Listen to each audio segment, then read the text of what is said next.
ಬಾಗಲಕೋಟೆ ಜಿಲ್ಲೆ ಸಂವಿಧಾನ ಮತ್ತು ಸಮಸಮಾಜದ ನಿರ್ಮಾಣಕ್ಕೆ ಡಾಕ್ಟರ್ ಬಾಬಾ ಸಾಹೇಬ್ ಅಂಬೇಡ್ಕರರ ಹಾಗೂ ಫೆರಿಯಾರ್ ಕಾಂಶಿರಾಮ್ರ ರಾಜಕೀಯ ವಿಚಾರಧಾರೆಗಳಾಧಾರಿತ ಭಾರತ ದೇಶದಲ್ಲಿ ಹಾಗೂ ಕರ್ನಾಟಕ ರಾಜ್ಯದಲ್ಲಿ ಮುಂಬರುವ 2028ರ ಚುನಾವಣೆ ಹಾಗೂ ದೇಶದ 2029ರ ಲೋಕಸಭಾ ಚುನಾವಣಾ ದೃಷ್ಟಿಯಿಂದ ಕರ್ನಾಟಕ ರಾಜ್ಯ ರಾಜಕೀಯದ ಸಾಕ್ಷ್ಯಚಿತ್ರದ ಮುನ್ನೋಟದ ಜಾಗೃತಿ ಸಭೆಯು ದಿನಾಂಕ ಜೂನ್ 21, 2026ರಂದು ಸಂಜೆ 7 ಗಂಟೆಗೆ ಅಹಿಂಸಾವಾದಿ ಮತ್ತು ಡಾಕ್ಟರ್ ಬಾಬಾ ಸಾಹೇಬ್ ಅಂಬೇಡ್ಕರ್ರ ವಿಚಾರಧಾರೆಗಳ ಪ್ರತಿನಿಧಿಗಳಾದ ಬೆಂಗಳೂರು ಮೂಲದ ಚೇತನರ ನೇತೃತ್ವದಲ್ಲಿ ಹುನಗುಂದ ಪಟ್ಟಣದ ಪ್ರವಾಸಿ ಮಂದಿರದಲ್ಲಿ ಜರುಗಿತು. ಈ ಒಂದು ಸಭೆಯು ಜರುಗುವ ಪೂರ್ವದಲ್ಲಿ ಅಹಿಂಸಾವಾದಿ ಚೇತನರು ಹುನಗುಂದ ಪಟ್ಟಣಕ್ಕೆ ಆಗಮಿಸುತ್ತಿದ್ದಂತೆ ದಲಿತ ಪರ ಮತ್ತು ವಿವಿಧ ಸಮಾಜ ಸೇವಾ ಸಂಘಟನೆಗಳ ಯುವ ಕಾರ್ಯಕರ್ತರು ಪಟಾಕಿ ಸಿಡಿಮದ್ದುಗಳ ಅಬ್ಬರದಲ್ಲಿ ಬೈಕ್ ಮೆರವಣಿಗೆಯೊಂದಿಗೆ ಸ್ವಾಗತಿಸಿದರು. ನಂತರ ಚೇತನವರಿಂದ ಡಾಕ್ಟರ್ ಬಾಬಾ ಸಾಹೇಬರ ವೃತ್ತದ ಫಲಕಕ್ಕೆ ಹಾಗೂ ವಿಎಂ ವೃತ್ತದಲ್ಲಿ ಶ್ರೀವಿಜಯ ಮಹಾಂತ ಸ್ವಾಮಿಗಳ ಮೂರ್ತಿಗೆ ಮಾಲಾರ್ಪಣೆ ಕಾರ್ಯಕ್ರಮ ಜರುಗಿತು. ನಂತರ ಬಾಬಾ ಸಾಹೇಬ್ ಅಂಬೇಡ್ಕರ್ರ ಜೈಕಾರದ ಘೋಷಣೆ ಮೊಳಗಿಸುತ್ತಾ ಹೊರಟ ಬೈಕ್ ಮೆರವಣಿಗೆಯು ಮುಖ್ಯ ರಸ್ತೆ ಸಂಚರಿಸಿ ಪ್ರವಾಸಿ ಮಂದಿರಕ್ಕೆ ತಲುಪಿತು.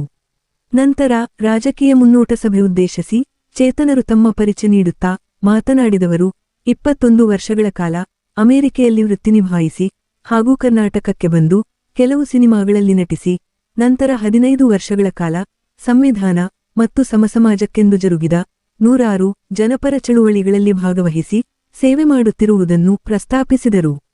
ನಂತರ ಉತ್ತಮ ಕರ್ನಾಟಕ ರಾಜ್ಯ ನಿರ್ಮಾಣಕ್ಕೆ ಹಾಗೂ ಶಕ್ತ ಭಾರತದ ನಿರ್ಮಾಣಕ್ಕೆ ರೈತ, ಮಹಿಳಾ, ವಿದ್ಯಾರ್ಥಿ ಸಂಘಟನೆ ಸೇರಿ ವಿವಿಧ ಪ್ರಗತಿಪರ ಸಂಘಟನೆಗಳನ್ನು ಒಗ್ಗೂಡಿಸಿಕೊಂಡು ರಾಜ್ಯದ 224 ಕ್ಷೇತ್ರದಲ್ಲಿನ ಹದಗೆಟ್ಟ ರಾಜಕೀಯ ಅಸಮಾನತೆ ಮತ್ತು ಅನ್ಯಾಯದ ವಿರುದ್ಧ ನಮ್ಮ ಪ್ರತಿರೋಧ ಹಾಗೂ ಹೋರಾಟ ನಡೆಸುತ್ತಾ ಮತಕ್ಷೇತ್ರಗಳ ಸರ್ವಾಂಗೀಣ ಏಳ್ಗೆ ಮಾಡುವುದೇ ನಮ್ಮ ಗುರಿಯಾಗಬೇಕೆಂದರು.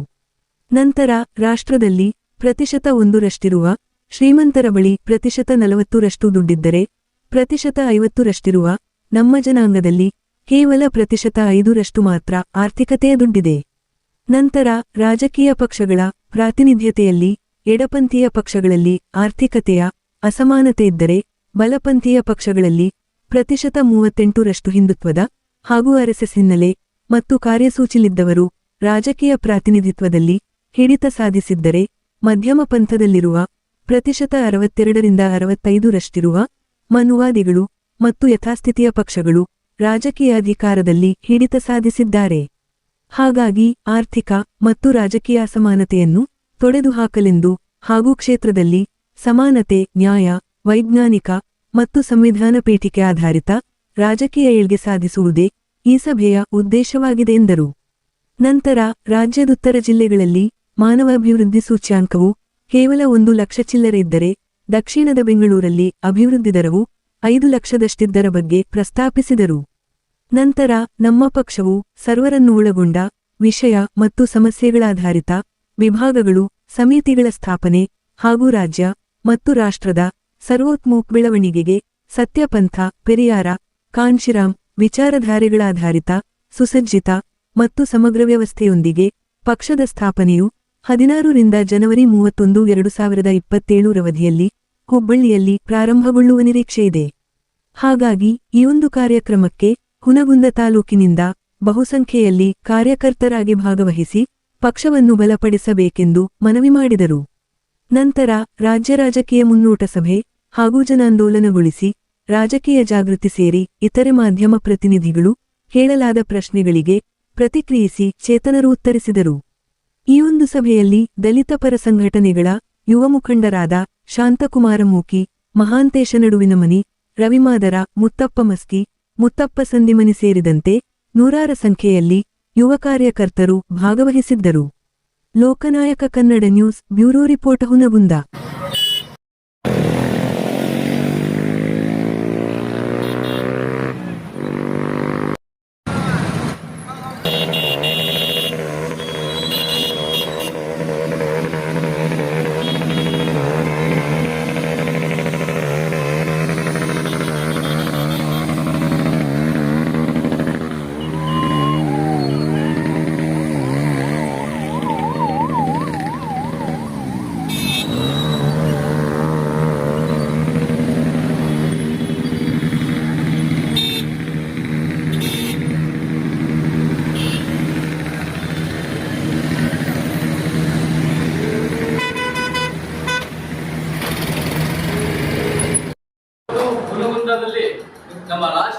ಸಭೆಗೆ ನೀವೆಲ್ಲರೂ ಸೇರಿದ್ದಕ್ಕೆ ನಾನು ಧನ್ಯವಾದಗಳು ಹೇಳಿ ಇಷ್ಟಪಡ್ತೀನಿ. ಇದನ್ನ ಆಯೋಜನೆ ಮಾಡಲಿಕ್ಕೆ ನನ್ನ ಸ್ನೇಹಿತರಾದ ನನ್ನ ಹೆಸರು ಚೇತನ್ ಅಂತ. 21 ವರ್ಷದ ಹಿಂದೆ ನಾನು ಅಮೆರಿಕ ಬಿಟ್ಟು ಕರ್ನಾಟಕದ ಸೇವೆ ಮಾಡಬೇಕು ಅಂತ ಬಂದು ರಂಗಭೂಮಿ ಮುಖಾಂತರ ಸೇವೆ ಮಾಡ್ತಾ ಕೆಲವು ಸಿನಿಮಾಗಳಲ್ಲಿ ಭಾಗವಹಿಸಿ ನಾನು ಇವಾಗ 15 ವರ್ಷಗಳಿಂದ ಸತತವಾಗಿ ಕರ್ನಾಟಕದ ಎಲ್ಲ ಜನಪರ ಚಳುವಳಿಗಳ ಜೊತೆ ಕೈ ಜೋಡಿಸಿ ಕೆಲಸ ಮಾಡಕ್ಕೆ ಅವಕಾಶ ಸಿಕ್ಕಿದೆ. ಸಂವಿಧಾನ ಸಮಾಜ ನಿರ್ಮಾಣ ಮಾಡೋದು ಏನದು ಉತ್ತಮ ಸಮಾಜ, ಆದರ್ಶ ಸಮಾಜ, ಸಂವಿಧಾನ ಸಮಾಜ, ಅದು ನಮ್ಮ ವ್ಯಾಖ್ಯಾನದ ಪ್ರಕಾರ ಅದು ಒಂದು ಸಮ ಸಮಾಜ. ಸೊ ಈ ಸಮ ಸಮಾಜ ನಿರ್ಮಾಣ ಮಾಡಕ್ಕೆ ಇವಾಗಲೇ 224 ಮತಕ್ಷೇತ್ರದಲ್ಲಿ ಸಮಾನತೆ ಸಭೆಗಳನ್ನು ಮಾಡಿ ಎಲ್ಲ ಚಳುವಳಿಗಾರರ ಜೊತೆಗೆ ಸೇರಿ ನಾವು ನಮ್ಮ ಕ್ಷೇತ್ರಕ್ಕೆ ಏರಿಕೆಗೋಸ್ಕರ ನಾವು ಕಟ್ಬೋದು ಅನ್ನೋದನ್ನ ನಾನು ಇವಾಗಲೇ ಮಾಡಿ ಬಂದಿದ್ದೀನಿ. ಮುಂದದಲ್ಲೂ ನಾವು ಸಭೆ ಮಾಡಿದ್ವಿ, ಇದಕ್ಕೆಲ್ಲಲ್ಲಿ ನಾವೆಲ್ಲ ಜೊತೆಗೆ ಸೇರಿದ್ವಿ. ಇವಾಗ ನಾವು ಬಂದಿದ್ದ ಪ್ರತಿಕ್ರಿಯೆ ಏನು ಅಂದ್ರೆ, ನಾವು ನಿಜವಾಗ್ಲೂ ಗಟ್ಟಿಯಾಗಿ ಪರಿವರ್ತನೆ ತರಬೇಕು ಅಂದ್ರೆ, ಬಾಬಾ ಸಾಹೇಬ್ ಸಿದ್ಧಾಂತ ಮುಂದುವರಿಸಬೇಕು ಅಂದ್ರೆ ನಾವು ಗಟ್ಟಿಯಾಗಿ ರಾಜಕೀಯ ಶಕ್ತಿ ಆಗಬೇಕು. ಇವತ್ತು ನಿಮ್ ಮುಂದೆ ಕರ್ನಾಟಕ ಮತ್ತು ಭಾರತಕ್ಕೆ ಒಂದು ರಾಜಕೀಯ ಪಕ್ಷ ಸ್ಥಾಪನೆ ಬಗ್ಗೆ 10 ನಿಮಿಷ ನಿಮ್ ಮುಂದೆ ಪ್ರಸ್ತಾಪ ಮಾಡ್ತೀನಿ. ಅದ್ರ ನಂತರ ನಿಮ್ಮಿಂದ ಅನುಭವದ ಮಾತುಗಳು, ಸಲಹೆಗಳು, ಅಭಿಪ್ರಾಯಗಳು, ಪ್ರಶ್ನೆಗಳಿದ್ರೆ ಕೇಳಿ ನಮ್ಮ ಜೊತೆಗೆ ಸೇರಿ ನಮ್ಮ ಇಡೀ ಹುಣಗುಂದ ಆಗಿರ್ಬೋದು, ಬಾಗಲಕೋಟೆ ಆಗಿರ್ಬೋದು, ಇಡೀ ಅಖಂಡ ಕರ್ನಾಟಕಕ್ಕೆ ಹಿಂಗೆ ನಾವು ಒಂದು ಉತ್ತಮ ಕರ್ನಾಟಕ ಕಟ್ಬೋದು ಅನ್ನೋದನ್ನ ಮುಂದುವರಿಸೋಣ. ಮೊದಲನೇದಾಗಿ ನಮ್ಮ 224 ಮತಕ್ಷೇತ್ರದಲ್ಲಿ ಸಮಾನತೆ ಸಭೆಗಳು ಇದೆಲ್ಲ ರಾಜ್ಯ ಮಟ್ಟದ ಸಮಾನತೆ ಸಭೆ ಬೆಂಗಳೂರಲ್ಲಿ ಅರಮನೆ ಮೈದಾನದಲ್ಲಿ ಇದು ಪ್ರತಿ ಕ್ಷೇತ್ರದಲ್ಲಿ ಇದ್ದಿದ್ದು. ನಾವು ಒಟ್ಟುಗೂಡಿಸುವಿಕೆ, ನಾವು ಎಲ್ಲಾ ಕ್ಷೇತ್ರದಲ್ಲೂ ಒಟ್ಟುಗೂಡಿಸುವಿಕೆ ಅಂದ್ರೆ ಏನು, ಎಲ್ಲ ಸಂಘಟನೆಗಳ ಜೊತೆಗೆ ಸೇರೋದು ಅಂದ್ರೆ ದಲಿತ ಬಹುಜನ, ರೈತ ಕಾರ್ಮಿಕ, ಪ್ರಾದೇಶಿಕ ಮಹಿಳಾ ಸಂಘಟನೆಗಳು, ಪರಿಸರವಾದಿಗಳು, ಭ್ರಷ್ಟಾಚಾರ ವಿರೋಧಿಗಳು, ಯುವಕರ ವಿದ್ಯಾರ್ಥಿ ಸಂಘಟನೆಗಳು ಎಲ್ಲರೂ ವೈಜ್ಞಾನಿಕ ಕೆಲಸ ಮಾಡ್ತಿರೋಲ್ಲ ಜೊತೆಗೆ ಸೇರಿ ನಮ್ಮ ಕ್ಷೇತ್ರದ ಏರಿಕೆ ಮಾಡೋದು. ನಾವು ಇವತ್ತಿನ ದಿನ ನಮ್ಮ ಶತ್ರು ಯಾರು, ನಮ್ಮ ಶತ್ರು ಯಾವ ಜಾತಿಯವರಲ್ಲ, ಯಾವ ಧರ್ಮದವರಲ್ಲ, ಯಾವ ಭಾಷಿಕರಲ್ಲ, ಯಾವ ಒಂದು ಪಕ್ಷ ಅಲ್ಲ. ನಮ್ಮ ಶತ್ರು ಅಸಮಾನತೆ ಮತ್ತು ಅನ್ಯಾಯದ ವ್ಯವಸ್ಥೆ. ಈ ವ್ಯವಸ್ಥೆ ಅಸಮಾನತೆ ಮತ್ತು ಅನ್ಯಾಯದ ಕೂಡಿದೆ. ಅದರ ವಿರುದ್ಧ 7 ಕೋಟಿ ಕರ್ನಾಟಕದ ಗಟ್ಟಿಯಾಗಿ ಸೇರಿ ಅದನ್ನು ಕಿತ್ತಾಕ ಬಹಳ ಮುಖ್ಯ. ನೋಡಿ, ನಾವೆಲ್ಲ ಬೇರೆ ಬೇರೆ ಜಾತಿಗಳಲ್ಲಿ, ಲಿಂಗಗಳಲ್ಲಿ, ಊರಲ್ಲಿ, ಧರ್ಮಗಳಲ್ಲಿ ಎಡಪಂಥ ಅಂದ್ರೆ ಏನು, ಕೇರಳದ ಪಕ್ಷಗಳು, ಕಾಂಗ್ರೆಸ್ ಪಕ್ಷಗಳು ಆರ್ಥಿಕ ಸಮಾನತೆ ಎಡಪಂಥ. ಬಲಪಂಥ ಅಂದ್ರೆ ಏನು, 35-38% ವೋಟ್ ಕೊಡುವ ಹಿಂದುತ್ವ, RSS ಅವ್ರ ರೈಟ್ ವಿಂಗ್ ಬಲಪಂಥ. ಮಧ್ಯಪಂಥ ಅಂದ್ರೆ ಯಾರು, ಮನುವಾದಿ ಪಕ್ಷಗಳು, ಯಥಾಸ್ಥಿತಿ ಪಕ್ಷಗಳು, ಅಧಿಕಾರ ಹಿಡಿಬೇಕು ಅಂತ ಹಪಾಪ್ಸಿರು 67-65% ಪಕ್ಷ. ಆದ್ರೆ ಅವರಿಂದ ಏನ್ ಪರಿವರ್ತನೆ ಇದೆ, ವೈಯಕ್ತಿಕ ಲಾಭ ಬೇಳೆ ಬೇಯಿಸ್ಕೊಳ್ಳೋ ಮಧ್ಯಪಂಥಗಳು. ಇದು ಎಡ ಮಧ್ಯ ಬಲ. ನಾವು ಎಡಪಂಥಿನೂ ಅಲ್ಲ, ಬಲಪಂಥಿನೂ, ಮಧ್ಯಪಂಥಿನೂ ಅಲ್ಲ. ನಮ್ದೇ ಆದ ಸತ್ಯಪಂಥ.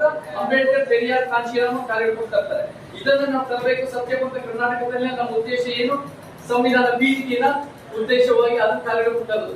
ಸಂವಿಧಾನ ಪೀಠಿಕೆ ಏನ್ ಹೇಳುತ್ತೆ, ಸಮಾನತೆ, ನ್ಯಾಯ ಮತ್ತೆ ಸಂವಿಧಾನ ವೈಜ್ಞಾನಿಕ ಮನೋಭಾವ. ಇವತ್ತಿನ 3000 ಪಕ್ಷಗಳು ಎಲೆಕ್ಷನ್ ಕಮಿಷನ್ ಅಡಿಯಲ್ಲಿ ಸಂವಿಧಾನ ಪರ ಅಂತ ಹೇಳ್ತಾರೆ. ಆದ್ರೆ ನಮ್ಮ ಪ್ರಕಾರ ಈ 3000 ಪಕ್ಷಗಳು ಯಾರು ಸಂವಿಧಾನ ಪರ ಇಲ್ಲ. ಯಾರಾದ್ರೂ ಸಂವಿಧಾನ ಪರ ಇದ್ದಾರೆ ಅಂದ್ರೆ ನಿಮ್ಮಂತ ನಮ್ಮಂತ ಸಮ ಸಮಾಜ, ಸಮಾನತವಾದಿಗಳು ಮಾತ್ರ. ಈ ಸಮ ಸಮಾಜ ನಿರ್ಮಾಣ ಮಾಡಬೇಕು ಅಂದ್ರೆ, ಈ ಸಮ ಸಮಾಜ ನಿರ್ಮಾಣ ಮಾಡಬೇಕು ಅಂದ್ರೆ ಬಹಳ ಮುಖ್ಯವಾಗಿ ಶಕ್ತಿ ರಚನೆಗೆ ಪ್ರತಿರೋಧ ತರಬೇಕು. ಪ್ರತಿಯೊಂದು ನಿಂತಿರೋ ಶಕ್ತಿ ರಚನೆಗಳು ಬೇರೆ. ಜಾತಿ, ಲಿಂಗ, ವರ್ಗ, ಭಾಷೆ, ಉದ್ಯೋಗ, ಸಾಂಸ್ಕೃತಿಕ, ಶಿಕ್ಷಣ, ಆರೋಗ್ಯ, ಕ್ರೀಡೆ, ಭೌಗೋಳಿಕ ಎಲ್ಲ ಕೂಡ ಶಕ್ತಿ ರಚನೆ. ಆ ಶಕ್ತಿ ರಚನೆಗಳಿಗೆ ಹೆಂಗ್ ಸರಿಪಡಿಸೋದು, ಪ್ರತಿರೋಧ ತರೋದು, ತಳಮಟ್ಟದಿಂದ ಏರ್ಸೋದು, ಮೇಲಿಂದ ಇಳಿಸೋದು, ಒಂದು ಸಮ ಸಮಾಜ ನಿರ್ಮಾಣ ಮಾಡೋದು. ಸಮ ಸಮಾಜ ಕಟ್ಟಬೇಕು ಅಂದ್ರೆ ಆರ್ಥಿಕ ಶಕ್ತಿ ರಚನೆ ನೋಡಿ, 1% ಉಳ್ಳವರದ್ದು 40-50% ದುಡ್ಡಿದೆ. ಬಡ 50% ಅಂತ ಕೇವಲ 5-10% ದುಡ್ಡಿದೆ. ಇದನ್ನ ಹೆಂಗ್ ಸರಿಪಡಿಸೋದು, ಪ್ರಗತಿಪರವಾಗಿ ತೆರಿಗೆ ಹಾಕಿ 1% ಇಂದ ಇಳಿಸಿ 50% ಹೊರಹಂಚಿಕೆ ಮಾಡಿ ಬೆಳೆಸೋದು. ಅವಾಗ ನೋಡಿ ನಾವು ಸಮ ಸಮಾಜ ಕಟ್ಬೋದು.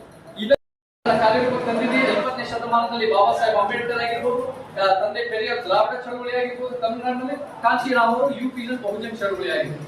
ಇದೆಲ್ಲ ತಂದು ನಾವು ಕರ್ನಾಟಕ ಸಮ ಸಮಾಜ ಕಟ್ಟಬೇಕು ಅಂದ್ರೆ ನಮಗೆ ಇಡೀ ವ್ಯವಸ್ಥೆ ಹಾಳಾಗ್ಬಿಟ್ಟಿದೆ, ಈ ಸಿಸ್ಟಮ್ ಹಾಳಾಗ್ಬಿಟ್ಟಿದೆ. ಈ 10 ಪಾಯಿಂಟ್ ಮತ್ತು ಹೆಚ್ಚುವರೆಗೂ ನಂಬಿಕೆ.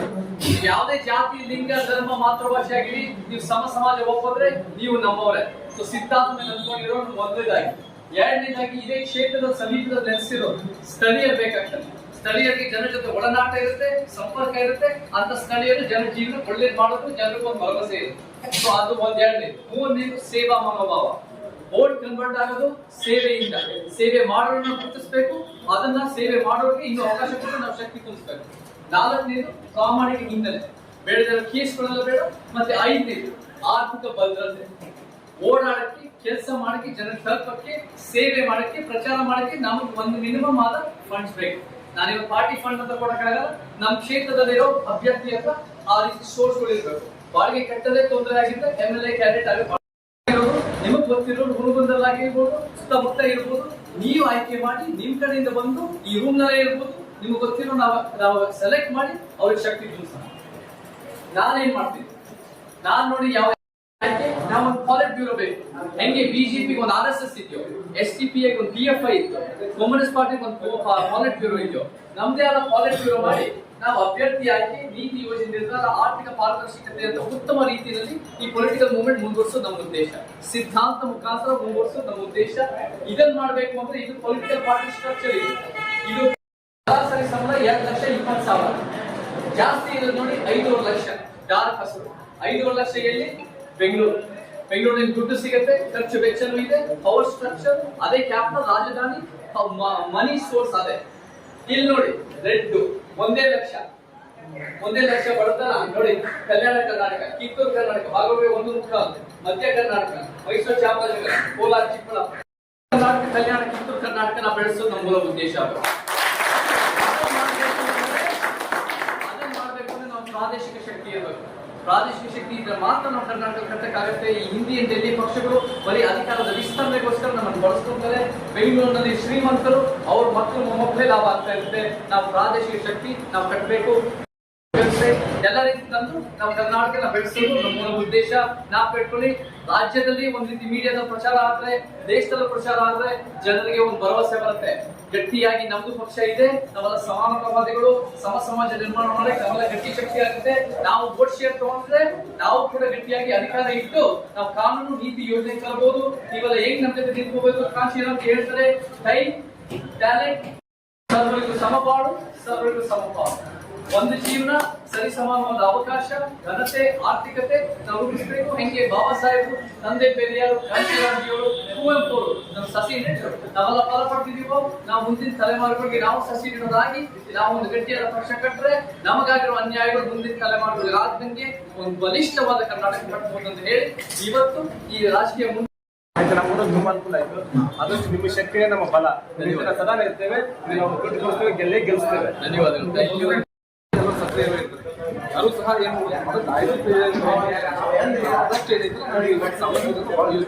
ನಮ್ಮ ಸೋಷಿಯಲ್ ಮೀಡಿಯಾ ನೀವು ಹೇಳ್ದಂಗೆ ಬಹಳ ಮುಖ್ಯ. ಆದ್ರೆ ಸೋಷಿಯಲ್ ಮೀಡಿಯಾ ಬಂದಿರೋದು 30-40 ವರ್ಷಗಳಿಂದ, ಸಿನಿಮಾ ಬಂದಿರೋದು 100 ವರ್ಷಗಳಿಂದ. ಜನರ ಹತ್ರ ಹೋಗಿ ಅನ್ಯಾಯ ವಿರುದ್ಧ ಮಾತಾಡೋದು, ಕೆಲಸ ಮಾಡೋದು 1000 ವರ್ಷದಿಂದ ನಡೀತಾ ಇದೆ. ನಾವೆಲ್ಲರ ಹಳ್ಳಿಗೆ ಹೋಗಿ ಜನರ ರೀಚ್ ಮಾಡಿ ಮಾತಾಡೋದು ಬಹಳ ಮುಖ್ಯ. ಸೋಷಿಯಲ್ ಮೀಡಿಯಾ ನೀವು ಹೇಳೋದು 100% ಸತ್ಯ. ಆದ್ರೆ ಸೋಷಿಯಲ್ ಮೀಡಿಯಾ ಏನಾಗುತ್ತೆ, ಒಂದಾಗುತ್ತೆ ಕ್ಲಿಪ್ ಆಗುತ್ತೆ, ಬೇರೆ ಬೇರೆ ಮಾಹಿತಿ ಬರುತ್ತೆ. ನಾವೇನಾದ್ರೂ ಹೋಗಿ ಜನರ ಭೇಟಿ ಮಾಡಿದಾಗ ಅವರು ನಮ್ಮ ಹಾವಭಾವ ನೋಡ್ತಾರೆ, ಅವ್ರು ನಮ್ಮನ್ನು ಪ್ರಶ್ನೆ ಮಾಡ್ತಾರೆ, ಅವ್ರು ನಮ್ಮಲ್ಲಿ ಒಂದು ಭಾವನಾತ್ಮಕ ಸಂಬಂಧ ಆಗುತ್ತೆ. ತಾಲೂಕಾ ವತಿಯಿಂದ ಮತ್ತು ಭೀಮಾರ್ಮಿ ತಾಲೂಕಾ ಅಧ್ಯಕ್ಷರಾದಂತಹ ಶ್ರೀ ಮಾಂತೇಶ್ ನಡೀರ್ಮನಿ ಅವರು, ಭೀಮಾರ್ಮಿ ತಾಲೂಕು ಜಿಲ್ಲಾ ಅಧ್ಯಕ್ಷರಾದಂತ ಉಪಾಧ್ಯಕ್ಷರಾದಂತ ಮಾಂತೇಶ್ ನಾರಾಯಣಿ ಅವರು, ಈ ಇಬ್ಬರು ಕೂಡಿ ಚೇತನ್ ಸರ್ ಅವರಿಗೆ ಸನ್ಮಾನ ಮತ್ತು ಸತ್ಕಾರ ಮಾಡಬೇಕೆಂದು ಅವರಲ್ಲಿ ಕಳೆ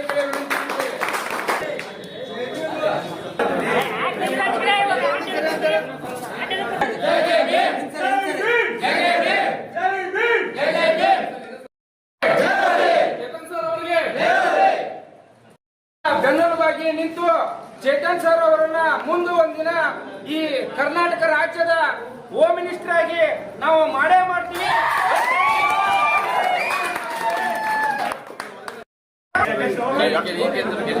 ಯಾವ ಪಕ್ಷ ಸ್ಥಾಪನೆ ಮಾಡಕ್ಕೆ ನಿಮ್ಮ ಹುದ್ದೆ ಏನು ಸರ್, ಎಲ್ಲೆಲ್ಲಿ ಪ್ರಚಾರ ಮಾಡ್ತೀವಿ ಅದ್ರ ಬಗ್ಗೆ ಸ್ವಲ್ಪ. ಇವತ್ತು ಸಂಜೆ ನಾವು ಹುನಗುಂದದಲ್ಲಿ ನಾವೆಲ್ಲರೂ ಸಮಾನತಾವಾದಿಗಳು, ಯಾರು ಒಂದು ಸಮ ಸಮಾಜ ನಿರ್ಮಾಣ ಮಾಡಬೇಕು ಅನ್ನೋ ಉದ್ದೇಶ ಇಟ್ಕೊಂಡು ಯುವಕರು, ಹೋರಾಟಗಾರರು, ಚಳವಳಿಗಾರರು ನಾವೆಲ್ಲರ ಜೊತೆಗೆ ಸೇರಿ ನಾವೆಲ್ಲ ಒಂದು ವಿಚಾರಗಳ ಸಂಕೀರ್ಣ ಮುಖಾಂತರ ಹೆಂಗೆ ನಮ್ಮ ಕ್ಷೇತ್ರನ ಏಳಿಗೆಗೋಸ್ಕರ ಏನೇನ್ ಮಾಡಬಹುದು, ಏನೇನ್ ಕಟ್ಬಹುದು ಅನ್ನೋ ನಮ್ಮ ಉದ್ದೇಶ.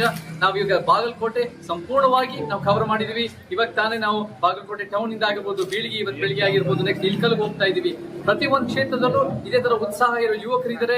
ಈ ವ್ಯವಸ್ಥೆ ನಮಗೆ ಈ ಬೇರೆ ಪಕ್ಷಗಳಿಂದ ನಾವೆಲ್ಲರೂ ಬೇಸತ್ತು ಹೋಗಿದೀವಿ. ಈ ಪಕ್ಷಗಳಿಂದ ನಮ್ಗೆ ಯಾವ ನ್ಯಾಯನೂ ಸಿಕ್ಕಿಲ್ಲ. ಅವರವ್ರ ವೈಯಕ್ತಿಕ ಬೇಳೆ ಬೇಯಿಸ್ಕೊಂತಾ ಇದ್ದಾರೆ. ಕರ್ನಾಟಕಕ್ಕೆ ಒಂದು ಪರ್ಯಾಯ ಶಕ್ತಿ ಬೇಕು, ಅದು ಸೈದ್ಧಾಂತಿಕ ಶಕ್ತಿ ಬೇಕು. ಆ ಸಿದ್ಧಾಂತನೇ ನಮ್ಮ ಬಾಬಾ ಸಾಹೇಬ್ ಅಂಬೇಡ್ಕರ್, ತಂದೆ ಪೆರಿಯಾರ್, ಕಾಂಚೀರಾಮನ ಸಮ ಸಮಾಜ, ಸತ್ಯ ಪಂಥ. ನಾವೇ ಸಂವಿಧಾನದ ಮೂಲ ಆಶಯಗಳು ಎತ್ತಿ ಹಿಡಿತಾ ಇದೀವಿ. ಅದನ್ನು ಮುಂದುವರಿಸಿ ನಾವು ಸಮ ಸಮಾಜದ ಕರ್ನಾಟಕ ಕಟ್ಟಿ ಉತ್ತರ ಕರ್ನಾಟಕಕ್ಕೆ ಆದ್ಯತೆ ಕೊಟ್ಟು ಬಲಿಷ್ಠವಾದ ಕರ್ನಾಟಕ ಮಾಡೋ ನಮ್ಮ ಉದ್ದೇಶ. ಸೊ ನಾವೆಲ್ಲರೂ ಗಟ್ಟಿಯಾಗಿ ಸೇರಿ ಸೈದ್ಧಾಂತಿಕ ಒಗ್ಗಟ್ಟಿಂದ ಇದು ಸಾಧ್ಯ ಉಂಟಿದೆ, ನಾವು ಮಾಡಿ ತೋರಿಸ್ತೀವಿ ಅಂತ ಹೇಳಕ್ ಇಷ್ಟಪಡ್ತೀನಿ. ಸರ್, ಎಷ್ಟು ಜಿಲ್ಲೆಗಳಲ್ಲಿ ಈಗ ನೀವು ಸಂಚಾರ ಮಾಡಿದ್ದೀರಿ? ಇವಾಗಲೇ 2 ವರ್ಷಗಳಿಂದ ಸಮಾನತೆ ಸಭೆಗಳಂತ ಮಾಡಿ 224 ಮತಕ್ಷೇತ್ರದಲ್ಲಿ ನಾವು ಇವಾಗಲೇ ನಮ್ಮ ಸಂಘಟನೆಗಳ ಬಲಿಷ್ಠ ಮಾಡಿ ಇವಾಗ ರಾಜಕೀಯ ಮುನ್ನೋಟ ಸಭೆ ಅಂತ ನಾವು ಇವಾಗಲೇ 10-12 ದಿನಗಳಿಂದ ನಾವು ಗಟ್ಟಿಯಾಗಿ ಕಟ್ತಾ ಬರ್ತಾ ಇದೀವಿ. ನಮಗೆ ನಿಜವಾಗ್ಲೂ ನಮಗೆ ಪರ್ಯಾಯ ಬೇಕು. ಪರ್ಯಾಯ ಎಷ್ಟೇ ನಾವು ಹೋರಾಟ ಮಾಡಿದ್ರು ನಮಗೆ ನ್ಯಾಯ ಸಿಗ್ತಾ ಇಲ್ಲ, ಎಷ್ಟೇ ನಾವು ಜನಸೇವೆ ಮಾಡಿದ್ರು ನಮಗೆ ನ್ಯಾಯ ಸಿಗ್ತಾ ಇಲ್ಲ, ಎಷ್ಟೇ ನಾವು ವಿಚಾರ ಸಂಕಿರಣಗಳು ಮಾಡಿದ್ರು ನಮ್ಗೆ ನ್ಯಾಯ ಸಿಗ್ತಾ ಇಲ್ಲ. ನ್ಯಾಯ ಸಿಗೋದು ನಾವು ಸಂಪೂರ್ಣವಾಗಿ ಗಟ್ಟಿಯಾಗಿ ಒಂದು ರಾಜಕೀಯ ಶಕ್ತಿಯಾಗಿ ಮಾತ್ರ ನ್ಯಾಯ. ಬಾಬಾ ಸಾಹೇಬ್ ಅಂಬೇಡ್ಕರ್ ಹೇಳ್ತಾರೆ, political power is the master key to open all locks and doors. ನಾವು ಆ ದಿಕ್ಕಿನಲ್ಲಿ ಹೋದ್ರೆ ನಮಗೆ ಸಾಧ್ಯ ಉಂಟು. ಬಾಬಾ ಸಾಹೇಬ್ರಿನ ಲೈನ್ ನಮ್ಗೆ ಜ್ಞಾಪಕ ಬರುತ್ತೆ, ನಾವು ನದಿಯಲ್ಲಿ ಕೊಚ್ಕೊಂಡು ಮಣ್ಣಾಗಬಾರ್ದು, ನದಿಯ ದಿಕ್ ಬದಲಾಯಿಸೋ ಬಂಡೆಗಳಾಗಬೇಕು. ಸೊ ಇವತ್ತೆಲ್ಲರೂ ಕಡೆ ಹೋಗ್ತಾ ಇದೀವಿ ಹೊರತು ಈ ಅಸಮಾನತೆಯ ಪಕ್ಷಗಳು, ಭ್ರಷ್ಟಾಚಾರ ತುಂಬಿ ತುಳುಕ್ತಿರೋ ಪಕ್ಷಗಳು ನಮ್ಮ ಬೇಕಾಗಿಲ್ಲ ಅಂತ ಹೇಳಕ್ ಇಷ್ಟಪಡ್ತೀನಿ.